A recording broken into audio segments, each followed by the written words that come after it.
Hello and welcome to 10 Lessons Learned, where we talk to sages and gurus, leaders and luminaries from all over the world to dispense their wisdom for career, business and life.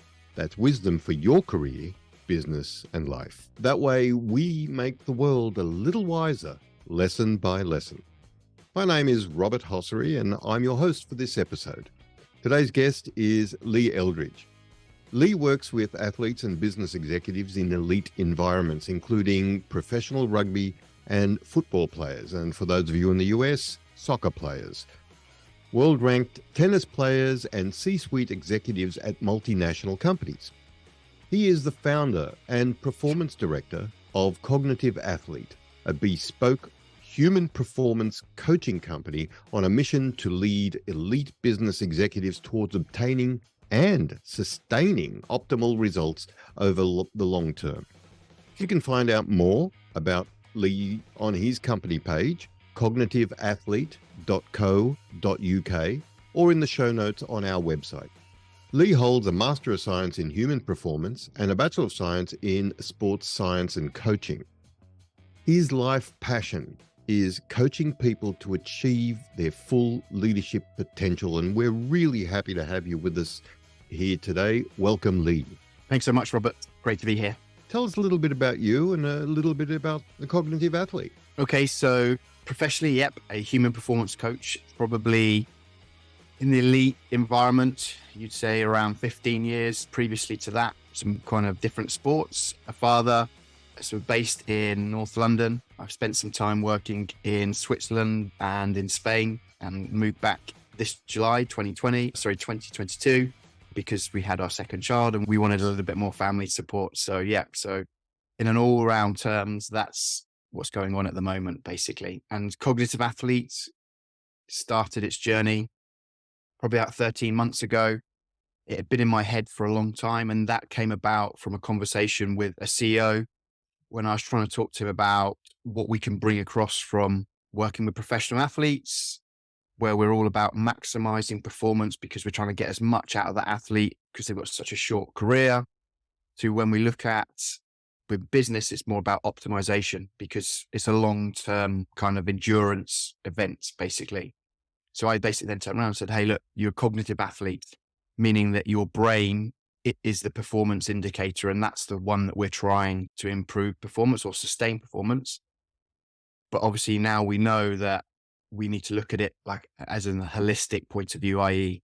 every area, body, brain, all those types of different things. So That's where it comes from. That's wonderful. It's an approach that, when you put it that way, it's an approach that should be taken by a lot of senior executives, because the world is also changing so quickly, constantly. And what got you here is not going to get you there. No. So now that's a great business, and it's a great way of maximizing that, optimizing, as you put it, the performance from the senior executives. Look, before we get started on your 10 lessons, let me ask you this question. Lee, what would you tell your younger self if you had the opportunity? So I would say, don't worry about what other people think. And I think that's a huge lesson from my side, is that lots of times we go about life worrying about what others think, and that really stops us from, whether it's stepping out on stage or singing or learning a language or whatever it might be, because we're so kind of ingrained in terms of that. And I think that true high performers or true sustainable performers understand that process, and they're the ones that are willing to we all understand this idea of, getting out of your comfort zone on a daily basis. And for me, that's one thing that, whatever it might be, it doesn't have to be a daily occurrence, because that sometimes can be quite difficult. But as long as each week you're kind of like putting yourself out there and you're doing it, and the more you do it, it's like anything, it's like, the best analogy for me is, learning to ski. You go on the green slope and you're like, oh my, and then you go blue and you're like, oh, and then you just keep going and going. And then eventually you get to the black run, basically. And that's, and then you're like, right, I'm trying to get better and better at that. And that's, I think for me is, not worrying about what people think. I love that. because it took me decades to understand that. And I think it's the Yeah. pressure the society puts on us as individuals, and we cave to it instead of being the individual that we should be and realizing Yeah. no one's really thinking of you anyway. So it Yeah. doesn't matter. So for me, it's interesting because obviously I've got a young family and young kids don't care about what they look like. They'll Yeah. dance at stupid at parties.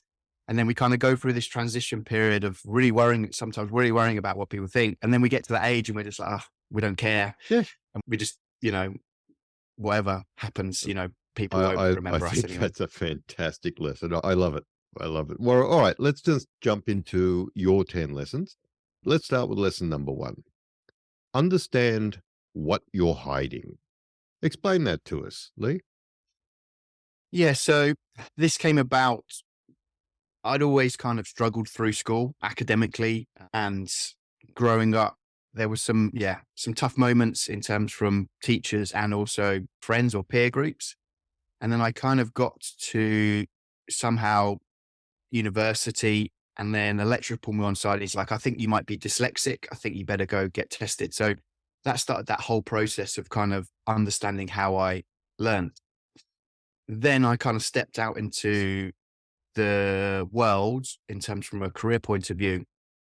And in the back of my head, I was like, I don't want people to know about this. It's not seen as kind of something that, are people going to not want to employ me because they're like, oh, what comes with that in terms of that. And Yeah. that kind of went around my head for a long period of time. And the only way that I could really understand that was by facing up to it, understanding that, it's not what happens to us, it's what happens inside of us. It's how we go about interpreting what happens to us. And so that's what I've done now in terms of being quite open about it. So when I say that to people, it's like, right, if you keep continuously hiding something, and we look at about sustainable performance, Mm. that takes a huge amount of energy to put on that facade every day.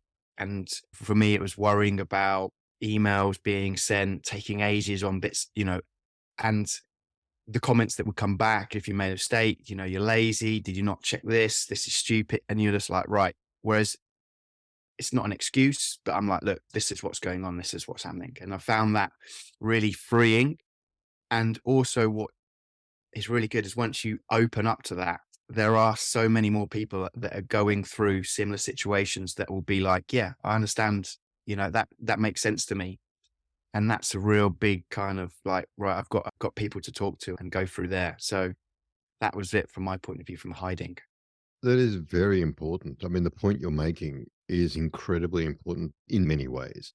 If you are true to yourself, if you have that self-awareness and you understand what you're hiding and you don't hide it, as you say, you are surrounded by people, 1, who will support you, and 2, by people who will understand that issue and give you the space you need to rectify it or to deal with it. It is a shame that there are so many people who don't understand that they are actually hiding something, and they just Yeah. go through life with those pressures. Look, I think that's again a powerful lesson, and I could talk about this for hours, but it's just touching a nerve for me right now because again, I see that in my life, in what I have done in the past, and it took me a long time to overcome it. So it's just such a wonderful lesson to put out there so that our listeners can start thinking and saying, what am I hiding? So I Yeah. urge all the listeners, all our audience should take this question, pause this podcast or pause the video that you're watching and think about it. Think about what you're hiding and then come back to us because I think you'll find the epiphany will come very Yeah. strongly. And on that, there's a model called the Johari window. I don't know if you've come across it. Never heard of it. So if you imagine you've got a window and it's got 4 panes of glass. So the top left is, if we knew each other for a long period of time, it's like, right, what do we both know about me? What do I know about myself? And what do you know? And then if you move across, it's like, what do I know about myself, but you don't know? So that's things I'm hiding. And then what do you know about me, but I don't know? They're my blind spots. And then in the bottom corner is, what do we both not know about me, basically? And that's really the untapped potential in terms of that. We use it a lot when we work with teams, or I use it a lot when we work with teams, to really get to understand, what are you hiding and what are your blind spots, basically. And by going through that process, and it can be very uncomfortable because you've got to be open and, if you realize what you're hiding, but you don't actually admit that you're hiding it, it's just like compounding the problem. So it's just a kind of nice thing to do, basically. So I check people, it's called a Johari window, basically. Self-discovery is very hard. It's painful, but that's the process that you need to go through, basically. But incredibly rewarding. Yep. Okay, let's move on to lesson number 2. We've had variations of this, Lee, but I'm really interested in how you have put this and your explanation for it. So develop your tribe of people. Yeah. So obviously, working in professional sports, I've been in cultures and we've been in environments where we've been very successful and very unsuccessful, or the failures that come with that. Hmm. And it's clear to me that the talent pool that we had, or how good those players were, was obviously very important. But if I look back now, when we were successful and successful, they were probably about a similar kind of style, but the environment or the individuals or the personalities we had in that made that successful. And I think that sometimes we just let people into our tribe that we don't really kind of understand if they're going to kind of from a positive point of view. And we have to be careful. And that's kind of not being right. I'm the star of, I'm the chief of this tribe or whatever, but being careful and just making an audit of the people that you're around, because obviously we understand if you want to get fit, then start hanging around with fit people. If you want to learn about business, start hanging around with business people. And I think that it kind of helps you and supports you in your development, because it enables you, like I said, in lesson number 1, to understand if you've got any failings or you need to improve yourself. So it keeps you kind of grounded, but then also it helps you to say, look, this is what I'm doing. So an interesting one for me personally is moving from full-time employment to starting up my own performance company, and all the struggles that comes with in terms of lead generation, clients, proposals, all that stuff before I actually get to do what I really enjoy.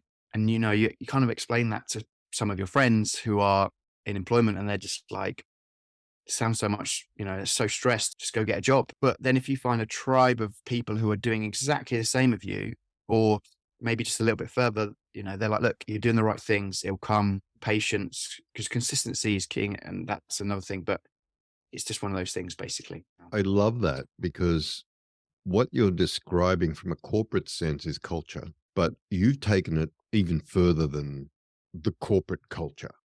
You've taken it into your personal sphere. So the people who are in your sphere of influence, who influences you, where do they sit in your success? What are you learning from them? What are you teaching them? So do they fit your values? This is what I'm hearing. I mean, would I be correct? Is that the path we're talking about? Yeah. So yesterday or the day before, I was talking to a lawyer in a law firm, and they have gone through some massive growth, and they're like, we are struggling to get lawyers in. And I said to him, look, what's your prerequisites? And he was like, well, most people talk about skill sets, as in experience in a company or qualifications. But actually, what's really important is making sure that person holds similar values to the culture they're walking in. We can all talk about New Zealand and the All Blacks, and their culture is, well regarded in terms of people understand what's expected of them as soon as they come in, their unwritten rules, what they come through the door. And he was like, oh, well, we don't really think about that. They just kind of fit in. And you're like, well, yeah, you don't want them just to fit in, because I've been in professional environments where we've signed very talented players that are proven at the top level, but they're not great fit for the culture. And that sets off a chain reaction. One of the coaches, he's like, look, it's a game of thirds. And I was like, what do you mean by that? He's like, well, I've come to this club and we've got 30 players. So he's like, 10, I want to keep. 10, I'm not really sure about. They're on the fence. And 10, I want to get rid of. So I'll get rid of those 10. And he's like, another 10 will come in and it'll be 3 out of those I want to keep, 3. And he's like, 3. So he's like, once I've gone through 3 years, he's like, I've built up, 25 players that I want here. And he's like, those 5 that come in, they'll just either fit in or they'll go straight away and we won't have to worry about it. And I was like, that's amazing. Obviously in sport, it's a bit more like, we don't want you, in a corporate setting, we can't be like, right, you don't fit the mold, off you go. But what I tried to think there is, yeah, skill set, experience are really important, but are kind of talent people kind of really digging down and seeing, is this person the right fit for the company? And the biggest challenge I see we have is if you're exponentially growing and you're like, this is a great time, and you start taking on loads of people that don't fit your culture, the culture always molds around the majority. Yep. Yep. And sometimes I talk to people, they say, oh, for me, values are actions, they're not just words. But sometimes what I say to people is like, right, what are your anti-values? What are the things that you just do not accept in this company? And 9 times out of 10, people are like, I'm not sure. So, honesty is one that people say that that's the value of our company. And I'm like, well, dishonesty then is an anti-value. So if anyone is dishonest, right, what's your process? So yeah, that's one of my thoughts on that. Brilliant. No, I like it. It's got a lot of legs. Again, another topic that we can discuss forever, but there's some really good nuggets of wisdom there. I love the game of thirds. I really do like that. And I think it's absolutely correct. Yeah. And what you said at the end was really profound. If you let the wrong people in, whether it's into your organization, whether it's into your life, whether it's in whatever, that is going to end up being the culture. That is going to end up being the dominant part of how you interact. And yeah, it's really, as I said, profound, and it's just such a great insight. Well, thank you, Lee. Let's move forward to lesson number 3. Develop self-awareness and emotional intelligence. Couldn't agree more, but give us your take on that. So yeah, a similar kind of on the back of what I've just been saying is that I was heavily influenced or heavily driven to improve my skill set. So masters in performance, accreditations, etc., etc. And it was only really till I kind of went through a time in my career when somebody was put on top of me in terms of promoted above me or brought in and they said, look, don't think you're able to do this. And for me, that was a big of a challenge. And then he was right. So he pulled me to one side. He said, look, I'm the pilot. You're the co-pilot. If you don't tell me there's a mountain in front of us, both of us are in a bad way, basically. And then I got to understand him, and he was big into kind of, right, we can give technical advice to an athlete, but one area is what we need to understand is how we come across and understanding how they come back to us as well. So that then we can develop a relationship where they're more willing to, buy into what we're saying, and also to maybe push themselves a little bit harder because of that respect that's been deserved. So that for me, and then also in terms of from a dyslexic point of view, you sometimes you can come across as quite harsh, because of just the way that maybe you write or how you react to certain things. And then it's like, right, okay, trying to develop that emotional intelligence. And I think obviously self-awareness is hugely talked about in terms of business and the way that we're going, and we can't just turn around and expect people to do things like we used to. We need to kind of develop, right, how am I coming across and what is my presence in the room to the people around me? That's, again, so true. I'm a great supporter of self-awareness, and I've got too many stories about that, about working with senior execs and board directors who just have no idea. And then that's because they're not self-aware. But the emotional intelligence part is crucial for leadership. It's something that you just hit on. You've just discussed it and given us an insight. You've got to be open. And yes, there's compassion, there's empathy, all of those things go into it. But you have to be aware of those elements within yourself and within your leadership style. So, look, these are all very deep, Lee, and I wish we could go through, we wish we could have an episode for each one.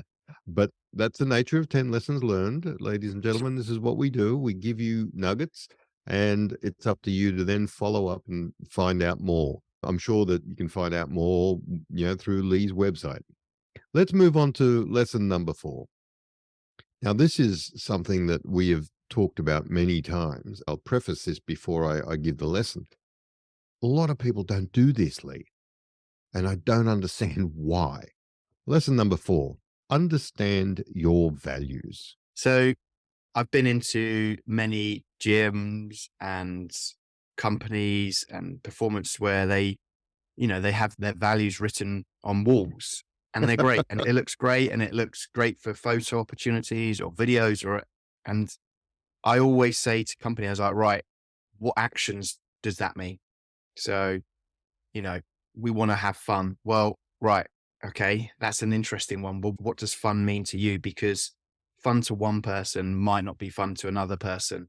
We want to be, we want to hold honesty or integrity. I'm like, right. Well, as I just mentioned previously, it's like, right, how do we go about that?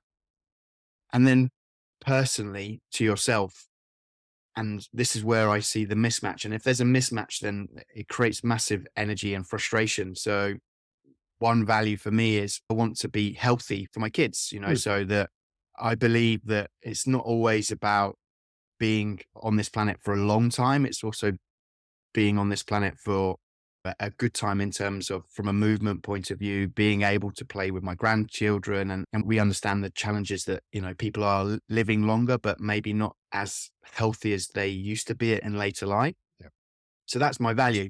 Now, if you then come into my house and go in my fridge and there's unhealthy food or no healthy food at all, then in my actions, there's a mismatch. And that will lead to me walking in and being frustrated that I'm not living up to that value.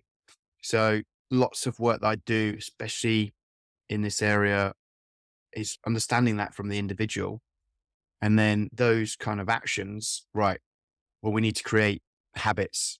And then how do we go about creating habits? Well, we create routines. Then once we've created routines, we start to create some consistency. Once we start to create consistency, we start to create progress. Once we create progress, we're in that momentum stage, basically. And that's where you have to have those discussions with yourself and with your team. I can't believe you've just given away the secret to getting anything you ever want. Those steps that you just outlined are the secret of how you do things. Yeah. So again, if you're listening to this, if you're watching this, rewind, get this again, because this is gold, people. This is absolute gold. But understanding your values, the one thing that you said there that just rang such a massive bell is that if you profess to have these values and yet you are not living these values, you end up having what one of our previous hosts, Duff Watkins, said, a civil war with yourself. Internally, you don't align with yourself. And so you try to justify the fact that, oh, look, it's okay. I'm only having it once, or I'm only doing this, a few times. And then on the other hand, you're saying, but I am this. It took me, and I'll just come back to me for a moment. It took me many, many years to get this message. And only recently have I understood the profound fulfillment you get when you live your values. It is just amazing. Mission statements aside, we can all talk about that and make fun of them, because a lot of them are stupid. But when you actually fulfill your own values in your own life, it's just, there is no other way to describe it other than fulfilling. If you're matching your values and you understand them, energy is much easier. Getting out of bed is much easier. In theory, eating healthier, doing all the things we know that we should be doing, having great relationships, self-development, all those areas. If that civil war is not going on inside our brain and in terms of our body, everything becomes a little bit more easier. And if you notice that some people are like, oh, wow, that successful person, they have it so easy. And there's lots obviously going under in terms of how much work they're doing, etc. But they want to do the work. I know professional athletes that I've worked with that just don't want to be there. You'd be surprised how many don't enjoy training or don't enjoy. And Now, come then, on, Lee. You're not going to tell me they're just in it for the money. You're not going to say that, uh, are you? no, I think that, obviously they don't start off thinking like that. No professional soccer player or football player starts off by thinking, right, I don't know. Maybe they do now because it's easier to see how much certain players are earning and the lifestyle and, all that they want with it. But I just don't think that happens. But I think at some point going down the line with some players, there might be a shift where they're like, right, okay. And rightly or wrongly, it's a short career. So they're trying to milk every ounce of whatever it is, media, photo opportunities out of their body to get to where they want to go. If we go back to what you said, if you're actually fulfilling your values, you'll find it a lot more enriching and your 100%. life will be so much better for it. Look, I love that one. That one's fantastic. Lesson number 5. Lesson number 5 is probably one of my favorites because I live this day to day. Lesson number 5.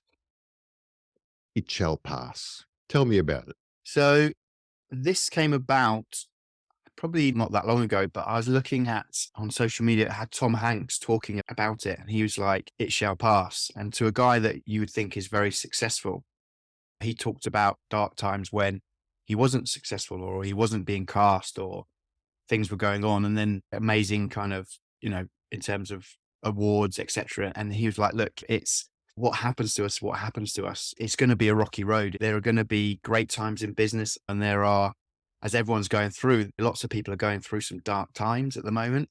But it's a little bit, I suppose, again, like, with young children, they start sleeping through the night and you're like, we've got this packed.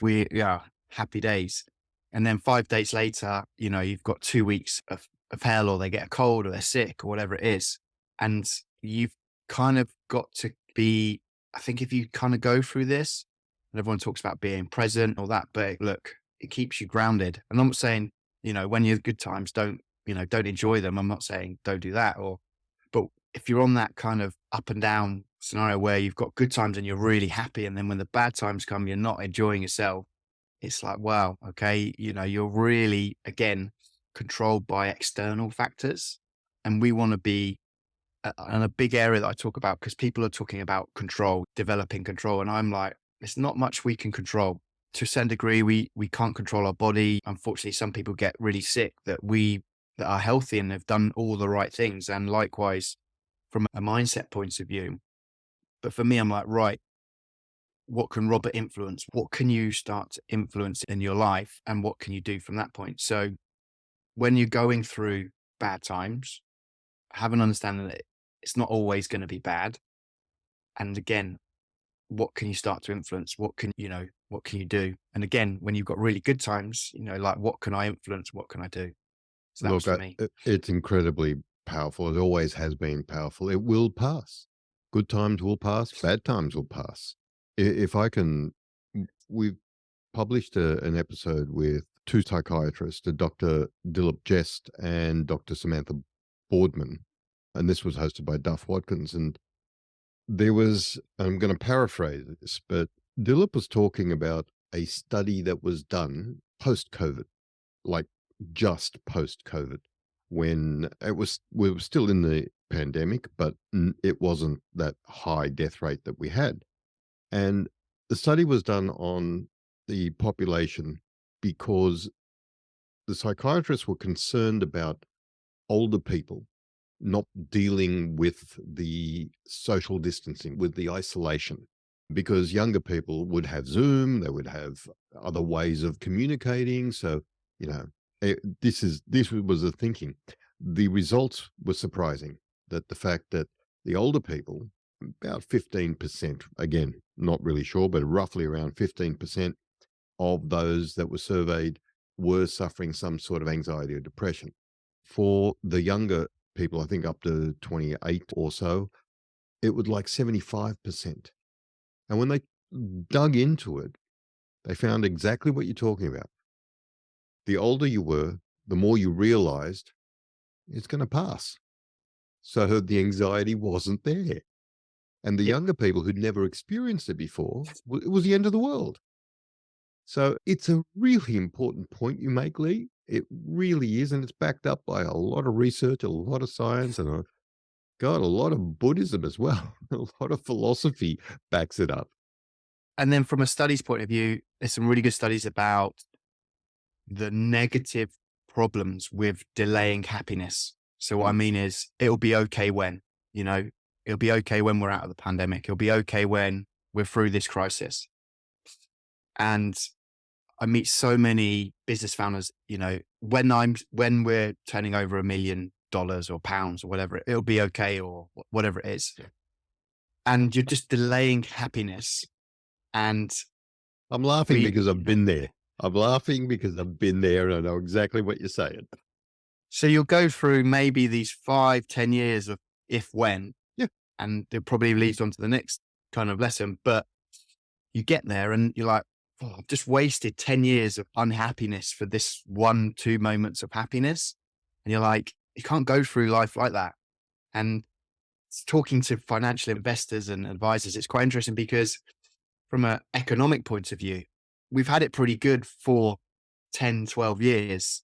And we understand that, it's going to be a rough time for the next 2, 3, however many years, but it will pass and then we'll be on to the next. And, you can't kind of, it's an interesting one when you speak to people. I'll be happy when. It is. It's, again, I am blown away by the depth of these lessons. Look, I thank you for that one. That one was brilliant. But if you don't mind, we'll take a short break now. We'd like to thank our affiliate partner, Audible. Audible is an amazing way to consume 10 lessons learned, books, and other podcasts, allowing you to build a library of knowledge all in one place. You can start your free 30-day trial. Yes, I did say free 30-day trial by going to audibletrial.com/10lessonslearned.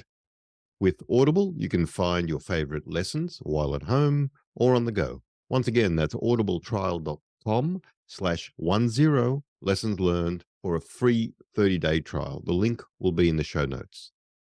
Our guest today is Lee Eldridge, founder and performance director of Cognitive Athlete. So, Lee, let's move on to lesson number 6. Develop systems, not goals. Now, this goes pretty much against a lot of what many of the gurus back in the 80s used to tell you to do. You got to develop your goals. So tell us why we should develop our systems and not goals. So this comes from the work of James Clear and his book Atomic Habits, whereby we were all goal driven. I was goal driven from myself personally and the athletes that I worked with in terms of lifting this much weight, running this fast, etc. And he kind of put it quite nicely. And I suppose let's look at the World Cup football final or soccer final that's just finished. Both teams had exactly the same goal, but one didn't achieve it and the other one did. What an excellent point. What an excellent point. Does that mean that France's goals were not the right goal? And you're like, right, no, actually, a lot of it comes down to the systems in place. And I think too long, we're like, right, get your goals sorted, set your goals. Now, for me, goal setting is important and I do use it, but we have to take it that it's a double-edged sword. And what I mean by that is, let's say monetary wise that you wanted to earn £1 million or $1 million this year, whatever it might be, and you get 990,000 you earn. Well, you haven't hit your goal, so from a motivation point of view, that can be a real kick in the teeth that you kind of haven't achieved what you set out, even though you've earned So you've done all right if that's your marker for success. And then likewise, let's say you did 1.1 million. Our brain is pretty quick to say, well, you should have set that goal a bit higher. If you set it to 1.5, we might have been, and you play this kind of back and forward. So for me, it's like, right, okay, what are the systems that you need to put in place? And that comes back down to habit, routine, consistency, progress. Lots of people, if they don't reach their goal, they're more interested about the goal, not the reason why they didn't and the systems that they put in place. An ex-colleague of mine, a big mountaineerer, and she was saying that one of the biggest, highest points for mountaineering is obviously climbing Mount Everest. But then one of the lowest points is kind of like when you get back to base camp and you're just sat there going, what am I going to do now? Johnny Wilkinson, the famous rugby player, at the age of whatever it was, 6 or 7, he wrote down he wanted to win the World Cup, and he did it at 21, and then he won it. And then 5 minutes later, he's like, what am I going to do now? And the goal is defining the person, not trying to reach the outcome, basically. And that's where we spend a lot of time, or I spend a lot of time really digging down into people's systems, because there are lots of systems in process for business, but not many systems in process for humans. Weird one. Well, what do you mean by systems? Now, we all So, understand what you mean by goal, but what do you mean by system? so in terms of like, right, how am I going to work? So one area that we look at is kind of cognitive performance. So cognitive performance, if we move out of kind of, from an actual physiological point of view, for me, there's 3 big areas of cognitive performance, and that is understanding what's your most important tasks. When do you work the best? So your peak performance time, and what's your environment like to enable you to do that? So that's a system. So when I speak to people, I'm like, okay, Rob, what's your most important thing you need to do today? And you need to do every day that's going to push you to achieve that goal.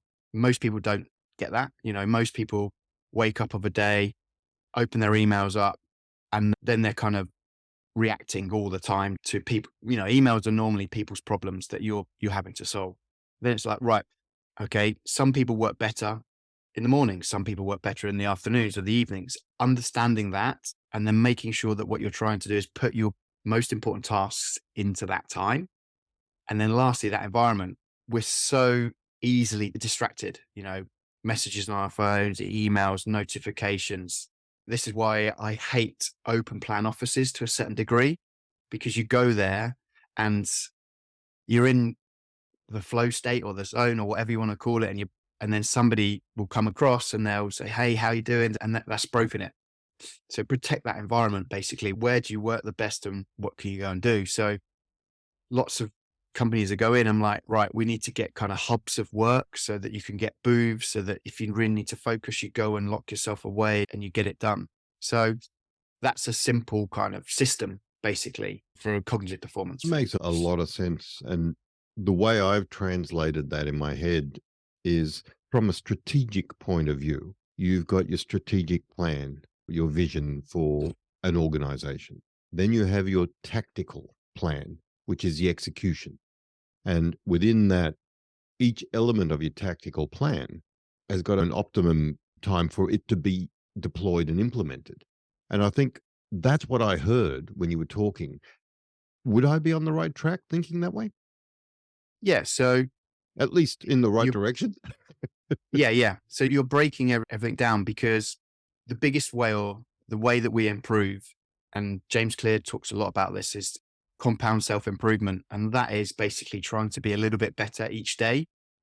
And if we put those systems in place, that's what happens. Yeah. So we're recording this just before January 1st. So everyone will be like, right, I'm going to the gym or eating healthy or whatever it is. And you're looking at sustainable performance. Obviously, the idea of mastery is 10,000 hours, and that's kind of changed. But there's an element of consistency with every top performer that you're looking at in business, in sport, even one area that I've read about a bit in terms of creatives. Oh, they don't have structure, but really good creatives spend hours doing what they love.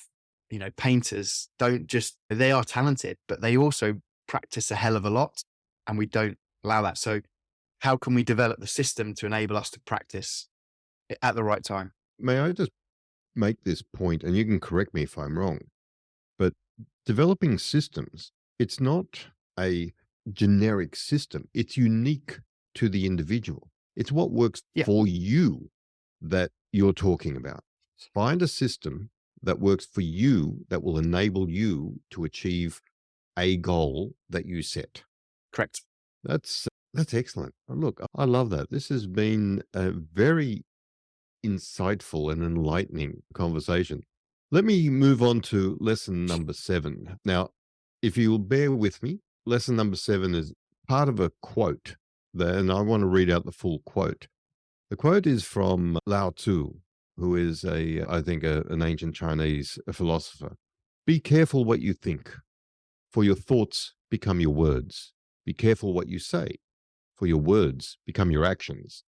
Be careful what you do, for your actions become your character, and your character is everything. So, lesson number 7, be careful what you think. All yours, Lee. Yeah. So again, if we think about, is it our own thoughts that we're getting, or where are our influences coming from? What are we reading? What are we watching? Who are we hanging around with? And again, you've just put it, if you think about that quote, it's like, right, okay, so we start to think that, we start to tell ourselves that, our actions then drive that, and then that becomes who we are.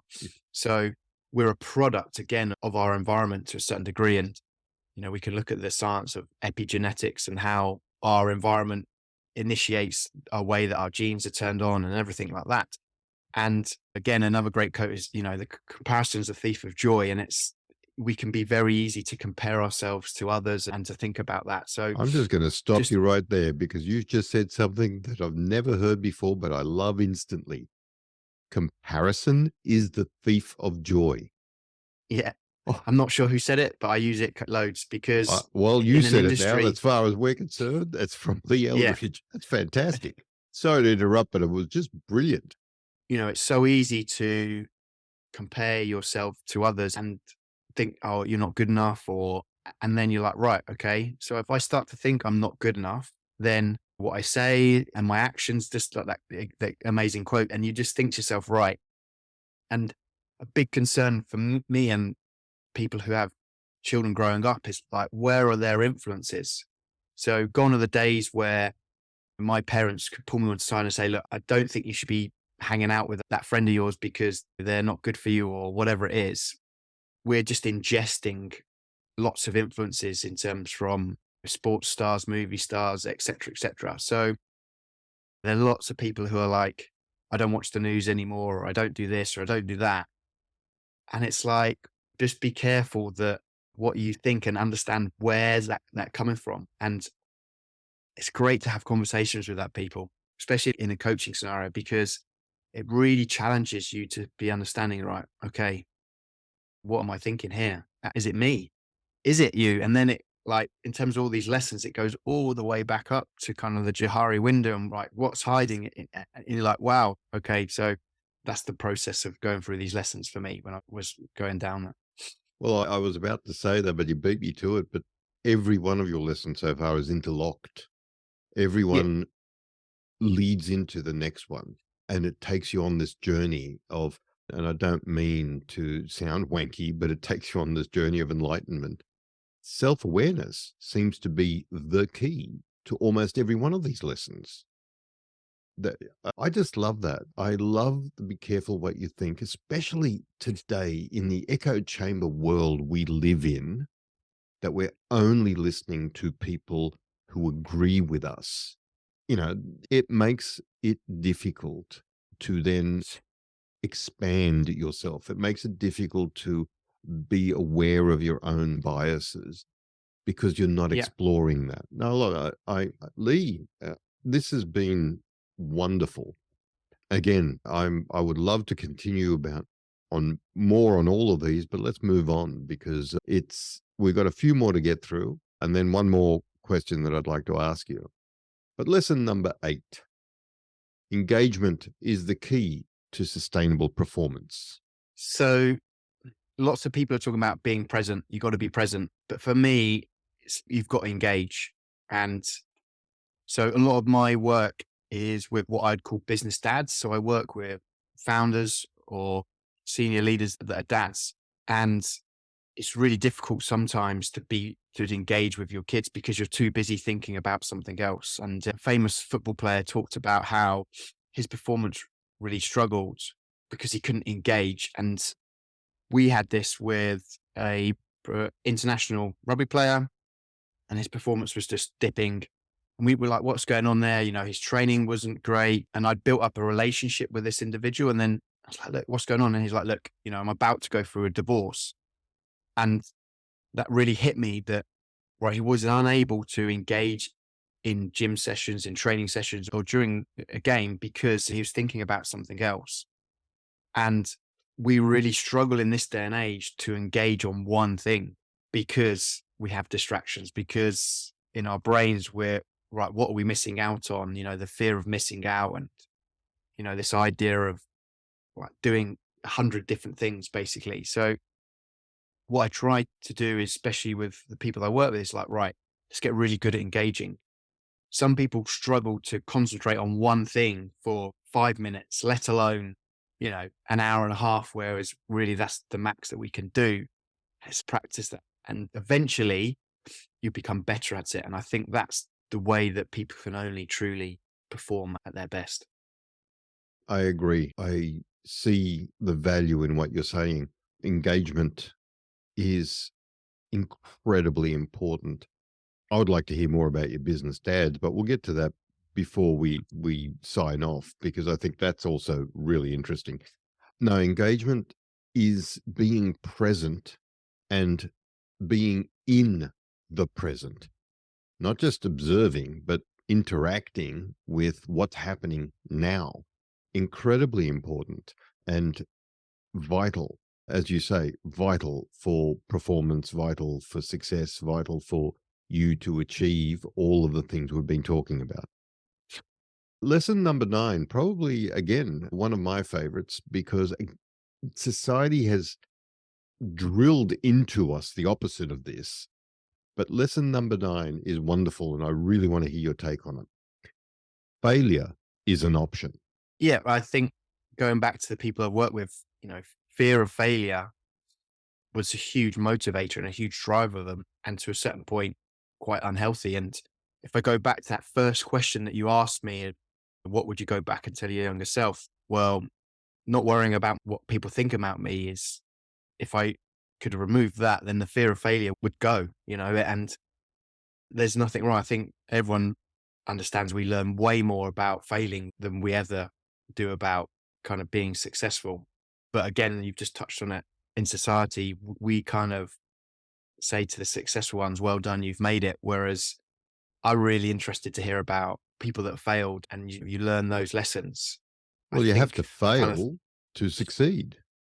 And people say, right, you learn from your mistakes, but if you can learn from others' mistakes as well, you can enhance that learning process and get to where you need to be much quicker. And that kind of fear of failure it's a weird thing. Again, it goes back to, as a kid, you ride your bike down a hill as fast as you want. Don't really think of the outcome of failure, do you?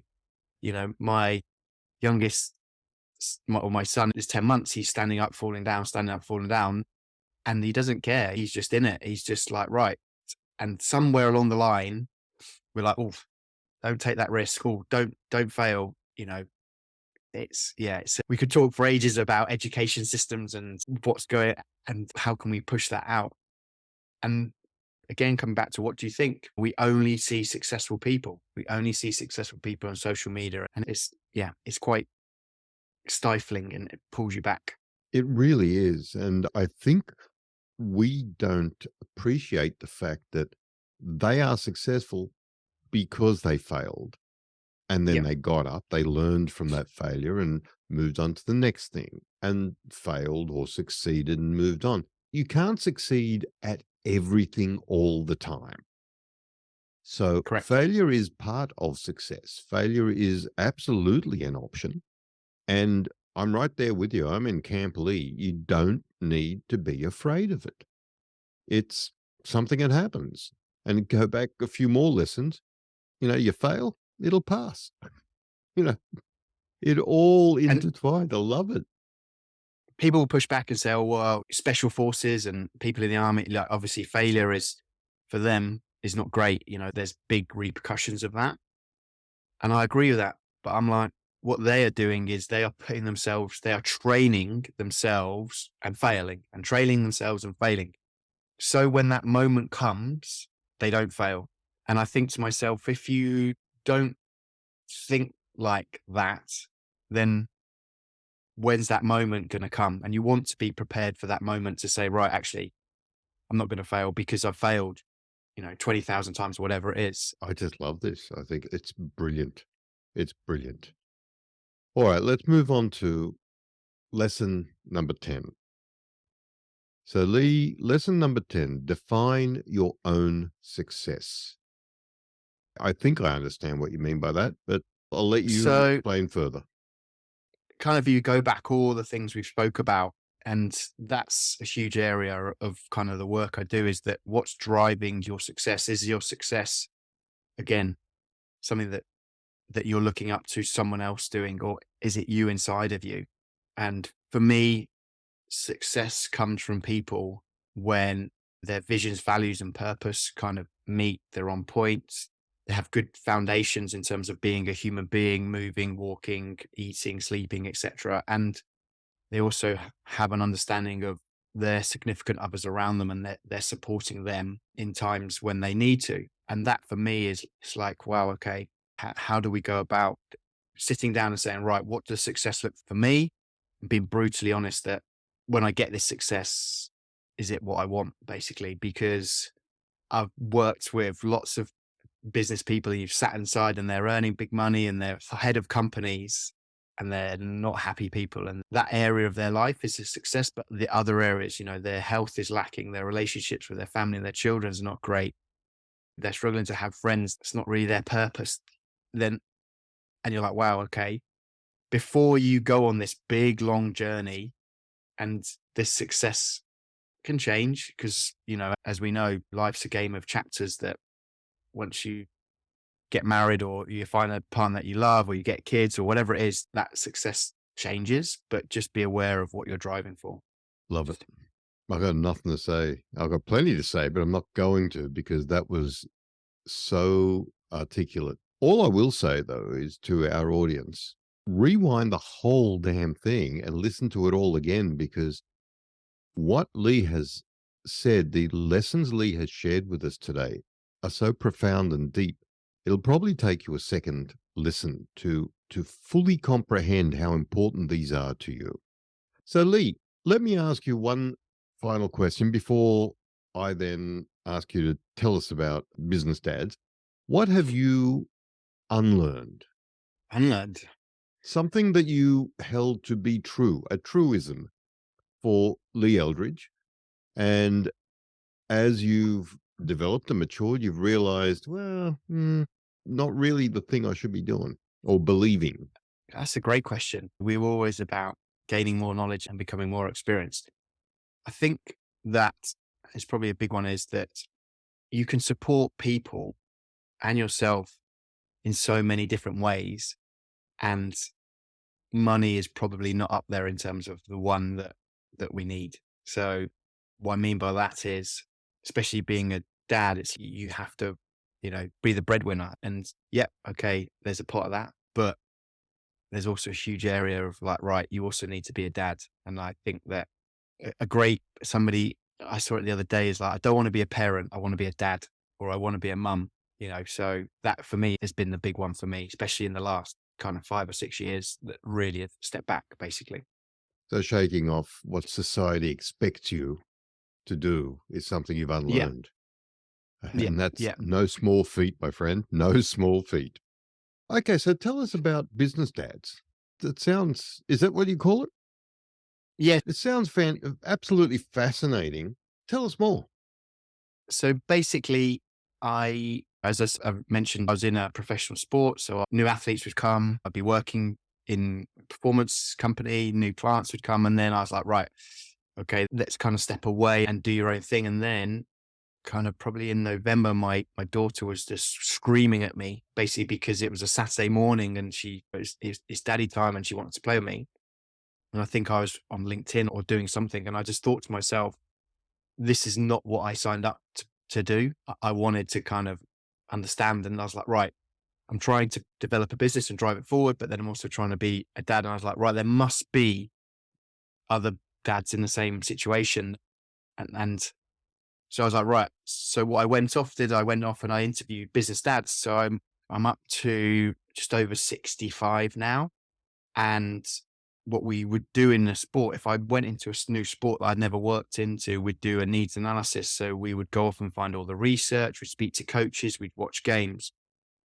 And then we'd say, right, okay, where's the gaps that we need to plug? And for me to work with what I call business dads is like, right, I needed to go out and do that needs analysis by speaking to people to know what the needs are and stuff. And it's not to take away from working mums at all. And it's not to, not to say, it's just like, right, okay, we know that men are notorious for being that lone wolf and going it themselves and just head down. And yeah. And so that is kind of where it's come from, basically. Well, you've gone out and you found your own tribe. You've Yeah, taken your own slowly. advice. Yeah. So to sit there and, well, to interview people and then sit there like you must do and think, right, okay, wow, I'm going through the same thing. It's great. And it's great to hear that person. And although people are struggling or they've got challenges, it's like, right, it's nice for somebody to say, yeah, I understand that. I've been Yeah. through there or I've done that, or this is, maybe think about this a different way. And that's what we do on 10 lessons. That's why we do 10 lessons, because everyone's gone through what you think you may have gone through alone. And as Lee has just pointed out, you're not alone. Someone else has gone through this. So Yeah. hopefully we get them on the show. We talk to them as we've done with Lee and share their wisdom with you. Look, all I can say, Lee, it's been an absolute pleasure. You're and welcome. I've learned It's been so fun. much today. So for someone with my ego, you wouldn't think I would learn anything, but no, I learned so much today. It's absolutely wonderful. And there's nothing that you have said that I have taken any issue with or have any contrary belief with, because I actually live by most of these. I haven't put them as articulately as you have, but it's just wonderful. I'm very honored that you agreed to be on our show and share your wisdom. You're with us. welcome. So where can people find out more about you? So yes, the website is pretty good. So www.cognitiveathlete.co.uk.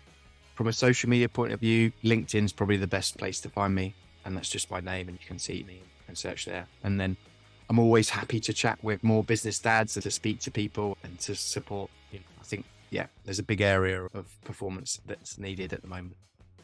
Well, once again, thank you. All of these contact details will be in our show notes. So you'll be able to just click the link and go straight to his website and have a chat to him. And so with that, we'll end here today. You've been listening to 10 Lessons Learned. Our guest today has been Lee Eldridge, the founder and performance director of Cognitive Athlete, sharing his 10 lessons with us all. This episode is supported as always by the Professional Development Forum. So please tell us what you think about today's lessons. You can even email us at podcast@10lessonslearned.com. That's podcast at the number 10, lessonslearned.com. So go ahead and hit that like button, subscribe, and turn on your notification bell so you don't miss an episode of the only show on the internet that makes the world wiser, lesson by lesson. Thanks for listening. See you on the next episode.